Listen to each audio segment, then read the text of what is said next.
सो हमें इस BTTH के आज के इस एपिसोड में हमें काफ़ी कुछ चीज़ें देखने को मिलने वाली हैं जिसे देखकर तुम्हें मज़ा ही आ जाएगा। और मेरा थोड़ा गला खराब है तो वॉइस ऐसी आ रही है तो थोड़ा मैनेज कर लेना। तो चलो फिर वीडियो को अब शुरू करते हैं। सो हमें इस BTTH की अब तक की कहानी में ऑलरेडी हम देख चुके हैं कि जो मेन विलन है होनते आंटी वो फाइनली हमारे सामने अपियर हो चुका था। और होन क्लैन का ये बर्फिया कितना ज्यादा खतरनाक हो सकता है ये मुझे तुम्हें बताने की जरूरत नहीं है। आई होप कि तुम लोगों ने प्रीवियस एपिसोड को अच्छे से देखा होगा, तभी जाके तुम्हें पता चलेगा कि यार मेन विलन किस टाइप का है। लेकिन जो असली थ्रिल है ना वो इस वक्त 9 स्क्रीन येलो पाइथन ट्राइब के पास चल रहा है, क्योंकि यार वहाँ अपनी काइलिन फंसी हुई है और जो शाओयान है वो उसे बचाने के लिए पहुंच चुका है। और बस आज का ये एनिमे ब्रेकडाउन यही सीन के साथ स्टार्ट होता है, जहाँ सबसे पहले शाओयान को देखते साथ ही पाइथन ट्राइब का लीडर यहाँ पे काफी ज्यादा एक्साइटेड हो जाता है और कहने लगता है कि फाइनली ब्रदर शाओयान तुम यहाँ पे आ ही गए। यहाँ पे याओ मिंग तो एक्साइटेड था ही, लेकिन शाओयान आते साथ ही सबसे पहले मेड्यूसा को चेक करता है। जब वो पाता है कि वो बिल्कुल सही सलामत है तो वो यहाँ पर याओ मिंग का शुक्रिया अदा करते हुए कहने लगता है कि तुमने अपने प्रॉमिस को सही से निभाया और इसके लिए वाकई में मैं तुम्हारी बहुत ज्यादा इज्जत करता हूँ। तुम अपने लोगों के साथ रेस्ट कर सकते हो, बाकी सारी चीजें मुझ पे छोड़ दो। ये कहते साथ ही वो यहाँ पे जो हेवनली फीनिक्स डीमन ट्राइब है उसका जो लीडर है उसकी ओर देखने लगता है। यहाँ शाओयान को देखते साथ ही वो बंदा भी कहने लगता है कि अच्छा तो तुम ही हो शाओयान और फाइनली तुम यहाँ पर मेरे सामने आ ही गए। शाओयान उसे देखकर कहने लगता है कि क्या कर सकते हैं, तुमने मुझे मजबूरी कर दिया कि मुझे यहाँ पर आकर अपने दर्शन देने ही पड़ गए। अब ये बताओ कहाँ से पिटना पसंद करोगे। ये सुनकर वो बंदा कहने लगता है कि क्या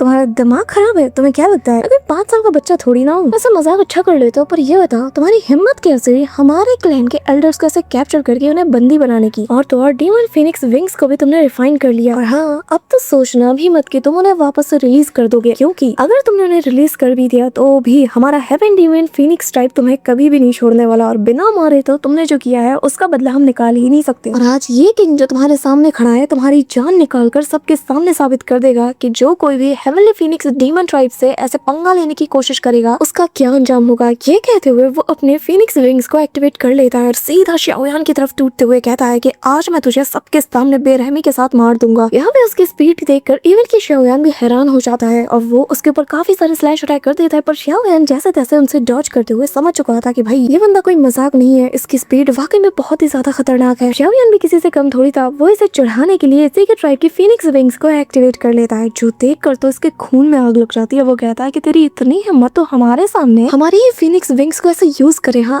ये कहते हुए अब शाओयान के ऊपर वो एक जबरदस्त हमला कर देता है, लेकिन शाओयान भी उसके हर एक अटैक से डॉज करते हुए श्वान रूलर को निकाल लेता है और उसके ऊपर घुमा के एक अटैक करता है। दोनों में काफी ज्यादा क्लैश होता है, लेकिन शाओयान के श्वान रूलर से किए गए अटैक के चलते वो बंदा सामने वाली एक जो छोटी सी चट्टान थी उससे टकरा जाता है और एक बहुत ही जबरदस्त एक्सप्लोजन होता है। लिटरली ये बंदा जहाँ जहाँ से टकराता है वो जगह पूरी तरीके से डिस्ट्रॉय हो चुकी थी। अब तभी ये खून की उल्टियां करते हुए कहने लगता है कि इसे तो मैं नहीं छोड़ने वाला, लेकिन तब तक शाओयान वापस ऐसे पकड़कर मुक्के पे मुक्का मारे जाता है, मुंह पे मारता है, पेट में मारता है, हर एक जगह पे मार मार के इसको सुझा देता है और वो फास्टली खुद को रिकवर करते हुए वापस से शाओयान के ऊपर हमला करता है। इस दौरान जहाँ जहाँ इनके वेपन्स एक दूसरे से क्लैश करते हैं स्पेस में एक अलग रिपल देखने को मिलता है, वहाँ से स्पेस पूरी तरीके से क्रैक कर चुका था। अब यहाँ पे जो इनका इंटेंस क्लैश होता है उसका इम्पैक्ट दूर से ब्रदर याओ मिंग भी फील कर पाता है। उसे अब अपने लोग और बाकियों की फिक्र हो रही थी कि अगर ये लोग ऐसे ही अपने रूथलेस पावर को शो कराते रहे तो फिर तो ये जगह पूरी तरीके से डिस्ट्रॉय हो जाएगी और कहीं ना कहीं काइलिन यानी कि मेड्यूसा जो कि पानी के अंदर मौजूद है उसे भी इस इम्पैक्ट के चलते इंटरप्ट होगा। लेकिन भाई साहब शाओयान की जो स्पीड थी ना वो इस वक्त इस बंदे की इक्वल थी, जिसके चलते इसके होश उड़ चुके थे और वो कहने लगता है कि मुझे लगा नहीं था कि कोई भी मेरे स्पीड को कभी मैच कर सकता है, स्पेशली जो कल्टीवेशन लेवल में मेरे इक्वल है वो तो बिल्कुल भी नहीं। लेकिन ये लड़का इतनी कम उम्र में, और तभी शाओयान श्वान रूलर से उस पर हमला कर देता है, लेकिन ये बंदा डीमन फीनिक्स स्टेप नाम की टेक्निक का यूज करता है, जिसके चलते उसकी बॉडी पूरी तरीके से गोल्डन कलर की लाइट से बन जाती है, विच मीन्स ये अटैक बस उसकी बॉडी को यहाँ वहाँ शैटर्ड कर देता है, जो कि इस वक्त लाइट फॉर्म में थी। जैसा कि तुम्हें पता ही है गाइस कि लाइट पे हम जितना मर्जी हमला कर ले हम कभी भी इसे डिस्ट्रॉय नहीं कर सकते। बस इसी का ये फायदा उठाकर अब शाओयान के ऊपर दे दनादन हमले करता है। लेकिन शाओयान की जो ऑब्जर्वेशन स्किल है वो काफी कमाल की पहुंच चुकी है, जिसके चलते वो अटैक करने से पहले उसे ऑब्जर्व कर लेता है और उसी और चला के अपने श्वान रूलर को मारता है, जिसके चलते इसका बार बार हर एक अटैक जो कि वो शाओयान के ऊपर तानता है वो नाकाम हो जाता है। अब इसी के बीच इनके बीच बैटल इंटेंस हो जाता है, जिसके चलते शाओयान अब यहाँ डिफेंसिव पोजीशन में आ जाता है, लेकिन हर बार उसके ऊपर हमला करते हुए वो बंदा कहने लगता है कि तुम्हारे पास अगर हमारे फीनिक्स विंग्स भी हो तो भी इस किंग के आगे तुम बहुत ही ज्यादा कमजोर हो, बहुत ज्यादा स्लो हो, तुम इसे बीट नहीं कर सकते। शाओयान जब उसकी तरफ देखता है ना तो उसे फिगर आउट हो जाता है कि आखिर उसे इससे कैसे डील करना है, और अब वो मन में एनालाइज करने लगता है कि जब मैं इस पे हमला करने जाता हूँ तो ये एक इल्यूशन बन जाता है, लेकिन जब ये हमला करने आता है इमीडिएटली सॉलिड बन जाता है। मानना पड़ेगा मैंने ऐसी इंटरेस्टिंग कास्टिंग डाउ टेक्निक आज से पहले नहीं देखी और ये बहुत ज्यादा कमाल की है। अब शाओयान का जो ग्रैंड टैटू मार्क है वो सडनली ग्लो करने लगता है और तभी पीछे से ये बंदा भी हमला करने आ जाता है, लेकिन इस बार शाओयान के पास पूरा प्लान था कि कैसे इसको डील करना है। अभी यहाँ पे अपने फीनिक्स फेदर का यूज करते हुए शाओयान के ऊपर मल्टीपल फेदर से वो हमला कर देता है, लेकिन यहाँ शाओयान को तो कुछ भी नहीं होता और उसे सही सलामत देखकर वो बंदा मन में कहता है कि अच्छा तो ऐसी बात है, और तभी वो उसे प्रोवोक करते हुए कहता है कि मैंने तुम्हारे बारे में काफी र्यूमर सुने थे कि तुम ऐसे हो वैसे हो और तुमने हॉल ऑफ सोल का जो मास्टर है उस तक को बीट कर दिया, लेकिन अब लग रहा है कि ये सब कुछ बस एक अफवाह ही है क्योंकि मेरे सामने तो तुम कुछ भी नहीं कर पा रहे। ये कहते हुए वो एक पाम अटैक अपने उसे इल्यूजनरी फॉर्म में करने जाता है, पर तब तक शाओयान इसके हाथ को पकड़ लेता है, जो देखकर तो इवन ये भी शॉक्ड था। शाओयान स्माइल करता है, निकालता है अपने क्लोन को और श्वान रूलर को और चला के इसकी तरफ मारता है। इस बंदे की आंखें उस अटैक को अपनी तरफ आता हुआ देखकर खुली की खुली रह जाती है, पर तब तक उसके शोल्डर पे श्वान रूलर पड़ चुका था, जिसके चलते ये एक फ्लाइंग जेट बनते हुए यहाँ से गायब हो जाता है। तभी वो खुद को संभालते हुए कहने लगता है कि अच्छा तो उसे इसका राज पता चल ही गया। अब शाओयान की क्लोन और वो उसकी ओरिजिनल बॉडी दोनों एक होते हुए उसके करीब जाने लगते हैं और वो कहने लगता है कि मेरी आंखों में तुम धूल नहीं झोंक सकते क्योंकि मेरे सामने तुम्हारा ये so called demon Phoenix death इतना भी ज्यादा स्पेशल नहीं कि मैं इसे बीट नहीं कर सकता और उसके फ्लॉज को मैं देख नहीं सकता। अब ये कहते हुए शाओयान अपनी दाओशेंग की पावर को अनलीश करता है। शाओयान की और पावर को देखकर इसे बहुत ज्यादा गुस्सा आता है। वो कहने लगता है कि मैं आज इसे यहाँ से मारे बिना तो हिलने नहीं वाला, इसे मैं खत्म कर दूंगा तो ही मैं सुकून की सांस लूंगा। ये कहते हुए वो स्पेस में एक बहुत बड़ा सा क्रैक करता है, तभी एक गोल्डन क्लॉ यहाँ पे तेजी से उस क्रैक से बाहर आते हुए शाओयान की तरफ पॉइंट करते हुए चार्ज करता है। अब यहाँ इस क्लॉ अटैक को मैनेज करते हुए वो शाओयान की तरफ इसे थ्रो कर देता है ताकि तब तक शाओयान यहाँ इसके साथ बिजी रहे डील करने में, और मीनवाइल वो सीधा काइलिन की ओर बढ़ जाता है। यहाँ पे ये चीज जैसे शाओयान देखता है वो सबसे पहले येलो स्प्रिंग पाम अटैक को अनलीश करता है, जिसके चलते सबसे पहले वो इसके क्लॉ अटैक को डिस्ट्रॉय कर देता है और पलक झपकते ही यहाँ इसके पीछे पहुंच जाता है। और यहाँ पे उसकी स्पीड चेक करना वो बहुत ज्यादा डर जाता है, समझ नहीं आ रहा था कि आखिर ये इतना ज्यादा एडवांस कैसे हो सकता है। पर तभी शाओयान उसके सामने आते साथ ही कहने लगता है कि नहीं नहीं नहीं नहीं नहीं, तुझे ये नहीं करना चाहिए था, तूने आज यहाँ पे अपनी मौत को दावत दी है। शाओयान अपनी फ्लेम फिंगर को इमीडिएटली एक्टिवेट कर देता है और उसकी तरफ वो पॉइंट करते हुए कहने लगता है कि अब तुम मरने वाला है। और फ्लेम फिंगर सीधा जाकर इससे टकराती है। यहाँ वो अपने हाथ से इसे डॉज करने की कोशिश करता है, लेकिन अगले ही पल शाओयान कहता है एक्सप्लोड। बस फिर क्या, शाओयान की फ्लेम एक्सप्लोड हो जाती है और ये इसके ना जो ब्लड वेन थी उसके अंदर पहुंच जाती है, हर एक सेल को डिस्ट्रॉय करने लगती है, जिसके चलते इसके हाथ में क्रैक पड़ता है। ये दर्द के मारे छटपटा उठता है, लेकिन उसके हाथ पर इसका पुर्जा पुर्जा पूरी तरीके से एक्सप्लोड करने लगता है और इसकी आंखें रेड हो जाती हैं। वो दर्द के मारे कहने लगता है कि कोई मुझे बचा लो, लेकिन इनके आंखों के सामने ही इनके क्लैन लीडर की ऐसी हालत देख कर ना इनके बिल्कुल रोंगटे खड़े हो जाते हैं। ये कहते हैं कि हमारे क्लैन लीडर को हमें बचाना होगा। और इससे पहले कि ये लोग मैदान का रुख बदल पाते तभी यहाँ पे जो ब्रदर याओ मिंग है वो अपने लोगों को लेकर इन्हें घेर लेता है, कहने लगता है कि कोशिश भी मत करना कि तुम यहाँ से हिल पाओगे। क्लैन लीडर को बचाना है ना तो सबसे पहले तुम्हें मेरा सामना करना होगा। अभी यहाँ पर उसके क्लैन लीडर के चिल्लाने की आवाज आती है और उसने जैसे तैसे करके एक्सप्लोड होने से खुद को बचा लिया था, लेकिन इस वक्त इसकी हालत बहुत ज्यादा खस्ता थी। तभी वो दर्द के मारे खुद की बॉडी को अपने ही फ्लेम के जरिए से प्योरीफाई करने लगता है, जिससे से काफी ज्यादा पेन होता है और चिल्लाते हुए कहने लगता है कि मैं तुझे छोड़ूंगा नहीं शाओयान, आखिर तेरी हिम्मत कैसे मुझे यहाँ पर सबके सामने ह्यूमिलिएट करने की, मैं तुझे छोड़ूंगा नहीं। अब देख मैं तेरे साथ क्या करता हूँ, मैं तेरे टुकड़े टुकड़े कर दूंगा। अब तभी वो यहाँ हैंड साइंस बनाता है और एक तेज टेरिफाइंग से एनर्जी निकलती है जो कि विंग्स का शेप लेने लगती है और फिर वो यहाँ स्माइल करते हुए कहता है डेमोनिक फीनिक्स होली स्टैचू। बस फिर क्या, चारों तरफ लेजर की तरह ये फ्लेम से फैलने लगती है और उसके चपेट में जो चीजें भी आती है हर एक चीज डिस्ट्रॉय होकर नथिंगनेस में बदल जाती है। चारों तरफ बस फीनिक्स विंग के फेदर्स नजर आते हैं और अगले ही पल यहाँ पे वो अपने ट्रू फॉर्म में आ चुका था, यानी कि हेवनली डीमन फीनिक्स फॉर्म में। जैसा देखकर शाओयान इसे रिकॉग्नाइज कर लेता है और कहने लगता है कि जो भी कहो, जितना फैंसी तुम दिखना चाहते हो उससे कई गुना ज्यादा भद्दे लग रहे हो। अब शाओयान की बात गाइस साइड में रखे, लेकिन मुझे पर्सनली ये घर बड़ा पसंद आया यार, क्योंकि जरा इसके विंग्स देखो। तभी यहाँ पे वो तेजी से रोर करता है, लेकिन शाओयान कहने लगता है कि अफसोस की बात है यार, तुमने बहुत देर कर दी, क्योंकि मैं जानता हूँ कि सोल पावर सारे मैजिकल बीस्ट का कोर होता है और मुझे उस कोर को मसलना है बस। यहाँ पे तभी शाओयान हैंड साइंस बना लेता है और उसके पीछे उसका जो गोल्डन कलर का जायंट सा फॉर्म है वो मैनिफेस्ट हो जाता है और आते साथ ही मुंह पे हाथ रखते हुए ये चिल्लाने के लिए रेडी था। यहाँ पे तभी वो फिनिक्स कहने लगता है कि तुम मुझे मारोगे, हाँ मैं तुम्हें तुम्हारी मौत तक आज पहुंचा के रहूंगा। तभी यहाँ पे वो अपने पंखों को फैलाता है और स्पेस में क्रैक करते हुए तेजी से शाओयान की तरफ एक्सेलरेट कर जाता है और शाओयान तो already yellow spring divine anger को एक्टिवेट करने के लिए रेडी था, बस ले जाता है अपने हाथों को मुंह के पास और तेजी से चिल्लाता है। यहाँ पे येलो स्प्रिंग एंगर इतना ज्यादा खतरनाक था कि उसकी चपेट में आते साथ ही उस फिनिक्स के तो वही पुरसे अलग होने लगते हैं, लिटरली वो वहीं पे फ्रीज हो जाता है। धीरे धीरे इसकी बॉडी जैसे पीसेस में जैसे शैटर्ड होने लगती है, पर समहाउ वो खुद को मैनेज करते हुए काउंटर में एक और रोर निकालता है।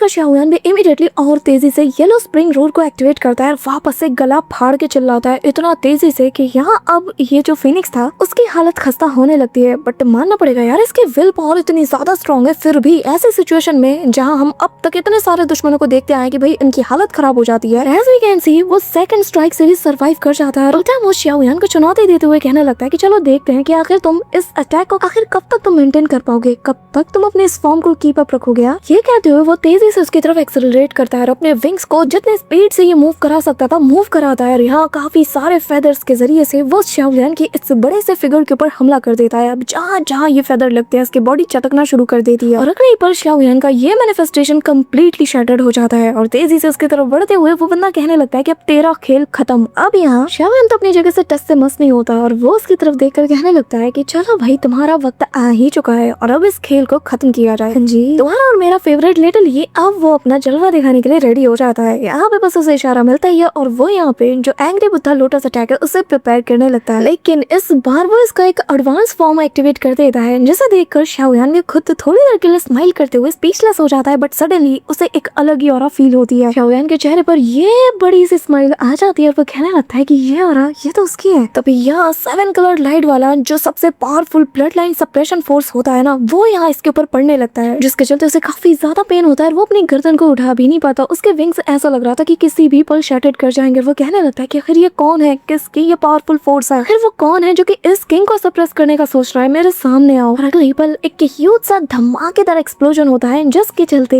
यहाँ पे वो फीनिक्स बर्ड जिसके भाई सारा गुरूर उसके पंखों के साथ शैटर्ड हो जाता है और वो सामने वाली जायंट सी जो रॉक थी उस पे जा गिरता है। इस चीज को देखकर तो ब्रदर याओ मिंग समेत सभी लोग हैरान थे और यहाँ ये जो इम्पैक्ट ये जो ऑरा आ रही थी ये उसी जगह से आ रही थी जहाँ पर काइलिन मौजूद थी। यहाँ पे ब्राइट लाइट इमिट हो रही थी, चारों तरफ इतना प्यारा माहौल बन चुका था कि सभी लोग इस नजारे को देखकर दंग रह जाते हैं। हाँ भाई काइलिन फैंस तुम्हारा मोमेंट आ चुका है। यहाँ हम देखते हैं कि कमाल के एंट्री के साथ फाइनली काइलिन अपने न्यू फॉर्म में आने लगती है, जैसा देखकर शाओ यान अपने उस अटैक को डिसअपीयर कर लेता है और उसी 7 कलर लाइटनिंग की ओर ही देखे जा रहा था जो कि इस वक्त आसमानों से जा मिल रही थी। तभी उसे एक पाइथन का फिगर नजर आता है जो कि उसमें फ्लोट करते हुए ऊपर की ओर निकल रही थी और अब इतने टाइम बाद for the first time Kaelin को देखकर शाओ यान को बहुत ज्यादा सुकून मिलता है। यहाँ हमें फाइनली बहुत ही फैंसी वे में मेड्यूसा से इंट्रोड्यूस कराया जाता है, जहाँ वो अपने पाइथन फॉर्म में आते साथ ही शाओ यान के सामने कुंडली मार के ऐसे बैठ जाती है और उसे ही देखे जा रही थी। इसी के साथ उसका ये मैसिव सर बहुत ही ज्यादा कमाल का लुक हमारे सामने आ जाता है। हाँ जी हो गया फेस। अब यहाँ काइलिन को इतने टाइम बाद देखकर शाओ यान के मुंह से उसका नाम निकलता है, वो उसे काइलिन कहते हुए आवाज देता है। तभी काइलिन यहाँ अपने ह्यूमन फॉर्म में आ जाती है और यहाँ उसका ड्रेस भाई पहले से काफी ज्यादा खूबसूरत बन चुका है। जैसा ये भी पता चलता है कि फाइनली क्वीन मेड्यूसा ने ब्रेक थ्रू भी कर लिया है और काइलिन उसके न्यू फॉर्म में आते साथ ही अपने ऑरा को रिवील कर दिया और शाओ यान के सामने हाथों को जोड़ते हुए अपने स्वैग क्वीन वाले फॉर्म में आ जाती है और उसकी तरफ देखने लगती है। और गाइस मेड्यूसा ऑफिशियली 4 स्टार डाउशिंग पे ब्रेक थ्रू कर चुकी है। तभी वो शाओ यान को देख के स्माइल करती है क्योंकि इतने टाइम बाद वो भी जो उससे मिल रही है और फिर उसके करीब वो जाने लगती है। अब कहानी में आगे शाओ यान और जो काइलिन है इनके बीच के पुराने कुछ मोमेंट्स हमें दिखाए जाते हैं कि फर्स्ट टाइम जब शाओ यान काइलिन से मिला था तो उसका लुक कैसा था। यहाँ वो सारे पल उसकी नजरों के सामने आने लगते हैं। शाओ यान को वो उसके पुराने फॉर्म में देखती है, तभी यहाँ शाओ यान भी काइलिन को भी उसके पुराने फॉर्म में देखता है। हाँ जी वही पुराना लुक जिसे देखकर आधी जनता ऐसी काइलिन की फैन बन गई थी। इसी के साथ अब वापस से प्रेजेंट टाइम में हम देख पाते हैं दोनों एक दूसरे के बहुत सामने आ चुके थे। अब गाइस तुम लोग कमेंट में बताना कि तुम्हें मेड्यूसा का पुराना लुक या फिर नया लुक कौन सा ज्यादा पसंद आया। अब यहाँ पे काइलिन जैसे इसके पास आती है उसे देख के स्माइल करती है। शाओ यान कहने लगता है कि फाइनली तुमने ब्रेक थ्रू कर लिया, जिस पे काइलिन उसे कहने लगती है कि हाँ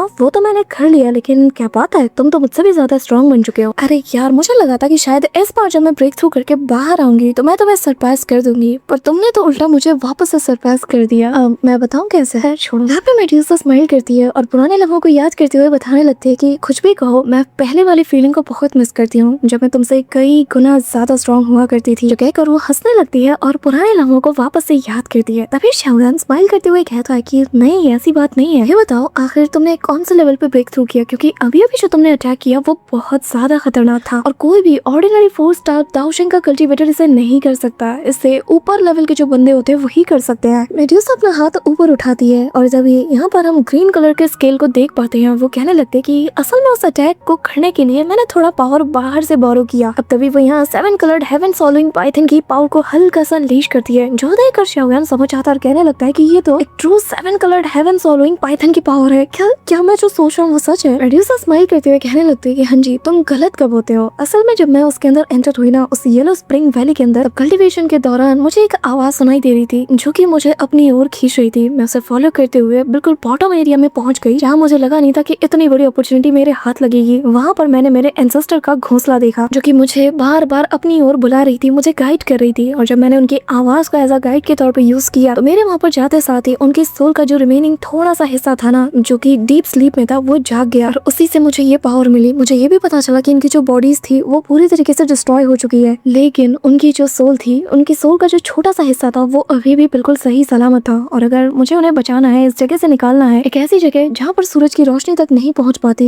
तो फिर मैंने मेरे एंसेस्टर की सोल्स को अलाउ किया कि वो मेरी सोल के साथ अटैच्ड हो जाएं। और बदले में मुझे उनकी जो इनहेरिटेंस है, जो कि 7 कलर्ड हेवन स्वॉलोइंग पाइथन की इनहेरिटेंस है, वो हासिल हो गई। और जिसके जरिए से ही मैं एक 9 कलर्ड हेवन स्वॉलोइंग पाइथन में इवॉल्व हो पाई। और अभी जो तुमने अटैक देखा था ना, वो असल में मेरे जो रेमेनेंट सोल है एंसेस्टर्स की, उनके जरिए से मैंने किया। प्रेशर के जरिए से मैंने हुआंग तियान को पीछे ढकेलने पे मजबूर कर दिया। अब यहाँ पर हमें उसी बंदे यानी कि हुआंग तियान को दिखाया जाता है, भाई इसकी हड्डी पसली एक कर दी थी मेड्यूसा ने एक सिंगल अटैक से ही। लेकिन शाओयान को समझ नहीं आ रहा था कि अगर उसने अपने एंसेस्टर की सोल्स को अपने सोल के साथ मर्ज होने का ऑर्डर दिया तो आखिर वो इन्हें कंट्रोल कैसे कर पा रही है। मेड्यूसा बताती है कि वो इसलिए क्योंकि वो उनकी सोल का एक छोटा सा हिस्सा है, कंप्लीट सोल नहीं है। इसी के चलते उन्हें मेरे कमांड के अंदर ही काम करना होगा, वो अपने मन से कुछ भी नहीं कर सकते। जिसका मतलब ये है कि वो चाह कर भी कुछ नहीं कर सकते और ना ही मुझे कभी हार्म पहुंचा सकते हैं। और मुझे अफसोस है कि मैं उनकी ताकत का इस्तेमाल कर पा रही हूँ, लेकिन मैं आज तक उनके लिए कभी भी कुछ भी नहीं कर पाई। जिसमें शाओयान उसे तसल्ली देता है और कहने लगता है कि चिंता मत करो, अगर हमें फ्यूचर में कभी मौका मिलता है तो हम उनकी सोल को वापस से रिपेयर करके उन्हें वापस से जिंदा कर सकते हैं। और हाँ, तुम्हें एक बात बताऊं, मैं इस काम में बड़ा माहिर हूँ। जो सुनकर तो मेड्यूसा को भी काफी ज्यादा राहत फील होता है और वो इसके लिए मान जाती है। इस दौरान खांसते हुए हुआंग तियान जैसे तैसे करके यहाँ पे खड़ा हो जाता है और अपने मुंह से निकल रहे खून को साफ करते हुए कहने लगता है कि अगर मुझे पता होता कि ये एक 9 कलर्ड हेवन स्वॉलोइंग पाइथन है, मेरा ट्राइब कभी भी यहाँ पर दखल अंदाजी करने नहीं आता और ना ही मैं खुद यहाँ पे दिखता। तभी वो चिल्लाते हुए कहने लगता है कि शाओयान, इस बार मैं अपनी हार को स्वीकार कर रहा हूँ, लेकिन याद रखना अगली बार हम दोबारा जरूर मिलेंगे। ये कहते हुए वो जाने लगता है, लेकिन मेड्यूसा के रहते हुए कैसे जा सकता है। वो इमीडिएटली अपने पाइथन के जरिए से उसके ऊपर हमला कर देती है और उसे चारों ओर से घेर लेती है। अभी हम देखते हैं कि 9 कलर्ड हेवन स्वॉलोइंग पाइथन के काफी सारे क्लोन्स उसके चारों ओर मंडराने लगते हैं। इसके बाद शाओयान उससे कहने लगता है कि हुआंग तियान, तुम्हें क्या लगता है कि तुम यहाँ अपनी मर्जी से आओगे भी और अपनी मर्जी से जाओगे भी और हम यहाँ पे बस तमाशा देखेंगे? ना मुन्ना ना, तुम एक क्लैन लीडर हो, तुम्हें पता ही है कि क्लैन लीडर को कैसे एक्ट करना चाहिए। और तुम्हें क्या लगता है मैं तुम्हें इतनी आसानी से जाने दूंगा? सोचना भी मत, और दिमाग के किसी कोने में अगर ये गलतफहमी हो तो उसे भी निकाल दो। अब शाओयान उसकी तरफ फुल किलिंग इंटेंट के साथ देखते हुए कहता है कि आज इस मैटर को हम हमेशा हमेशा के लिए यहीं बेस्ट सेटल कर देंगे। और मेड्यूसा भी कहने लगती है इसे मार दो। मेड्यूसा निकालती है अपने स्वॉर्ड को और यहाँ उसकी तरफ बढ़ते हुए अपने स्वॉर्ड को स्पेस में ऐसे ना रगड़ना शुरू कर देती है, जिसके चलते स्पेस में क्रैक बनता जाता है। और यहाँ जो हुआंग तियान गुस्से के मारे अपनी मुट्ठी को टाइट करने लगता है। ऑलरेडी इसकी बॉडी का क्या हाल हुआ है ये तुम इसके हाथ को देख के पता लगा सकते हो। जिसके बाद वो पागलों की तरह हंसने लगता है और हंसते हुए इनकी तरफ मुड़ता है और कहता है कि शाओयान, सुनने में आया है कि जो एंसेस्टर व्हाइट ड्रैगन ट्राइब है ना, उसकी जो न्यूली ड्रैगन एम्परर है उसके साथ तुम्हारे बहुत ही अच्छे रिलेशंस हैं। अब जियान का सुनते साथ ही शाओयान रुक जाता है। मेड्यूसा भी इसकी तरफ देखती है कि आखिर शाओयान का हुआ क्या। तभी यहाँ हुआंग तियान बताने लगता है कि क्या तुमने सोचा नहीं कि आखिर मैं तुम्हें सेंट्रल प्लेन रीजन के इलाके से घसीटते हुए आखिर यहाँ पे खींच के क्यों लाया? हाँ, यहाँ पे आने पे मैंने तुम्हें मजबूर क्यों किया? क्या तुमने जरा सा भी सोचा? अरबी शाओयान जियान का नाम लेते हुए अपने हाथ में बने उस सील को देखता है जो कि ड्रैगन सील थी और ये शाओयान के हाथ में ब्लिंक कर रही थी। शाओयान समझ आता है कि जियान के साथ कुछ प्रॉब्लम है और वो उससे पूछता है कि मुंह खोलो और बताओ जियान को क्या हुआ। जिसमें वो हंसता है और कहने लगता है कि क्या है ना, उस न्यूली एम्परर को पता ही नहीं है कि उसकी हद क्या है। उसे लगा था कि वो अपने so called ancient white dragon tribe को वापस से एक कर पाएगी और इसे करना बहुत आसान होगा। फिलहाल के लिए बस इतना जान लो कि तुम्हारी जगह अगर मैं होता ना तो मैं उसे बचाने के लिए सीधा उसके पास जाता। फिर तुमने यहाँ पे जरा भी वक्त जाया किया ना तो वहाँ पर बस तुम उसकी लाश उठाने जाओगे। कहते हुए वो हंसते हुए यहाँ से जाने लगता है, लेकिन मेड्यूसा वापस से उसके ऊपर अपना फोर्स डालते हुए कहती है कि तुम्हें मारने के बाद ना हमारे पास बहुत वक्त होगा और मुझे नहीं लगता कि तुम्हें मारने में हमें ज्यादा देर लगेगी। अब अपनी जान बचाने के लिए वो अपने फीनिक्स फॉर्म में भागने लगता है, लेकिन शाओयान अपने वेजिटा बॉडी फॉर्म में आते साथ ही घुमा के एक पंच उसकी तरफ दे मारता है। जिसके बाद मेड्यूसा भी अपनी चेन स्वॉर्ड का यूज करके किसी हंटर की तरह इसका इस्तेमाल करते हुए इसकी बैंड बचा के रख देती है। हर एक जगह से उसे मार मार के वो नीला पीला कर देती है और फाइनली उसके ऊपर अपना ऐसे चाबुक जैसा चलाते हुए उसके गले को जकड़ लेती है। अब पूरे हेवनली डीमन फीनिक्स ट्राइब के लोगों के सामने उनके लीडर का काम तमाम कर देती है। इसके बाद शाओयान बाकी सारे लोगों को याओ मिंग के हवाले सौंपते हुए यहाँ से जाने लगता है और कहता है कि हम फिलहाल के लिए यहाँ से जा रहे हैं और ये सब मैं आपके ऊपर छोड़ता हूँ। ये कहते हुए स्पेस में क्रैक बनाता है और मेड्यूसा और शाओयान जियान को बचाने के लिए एंशिएंट ड्रैगन व्हाइट ट्राइब की तरफ निकल पड़ते हैं, जहाँ ऑलरेडी यहाँ पे माहौल बहुत ज्यादा क्योटिक हो चुका था। था और जियान के सामने उसका एक सबसे बड़ा दुश्मन खड़ा था और वो उसे ललकारते हुए कहने लगता है कि रेचल ड्रैगन एम्परर रेडी हो जाओ क्योंकि आज तुम यहाँ मरने वाली हो। ये कहते हुए वो सीधा उसकी ओर टूट पड़ता है और जियान उसका सामना करने के लिए तैयार थी। और इसी ब्रांड न्यू आर्क के साथ BTTH का आज का ये ब्रेकडाउन वीडियो यहीं पे एंड होता है। तो मिलती हूँ नेक्स्ट वीडियो में, तब तक के लिए बाय।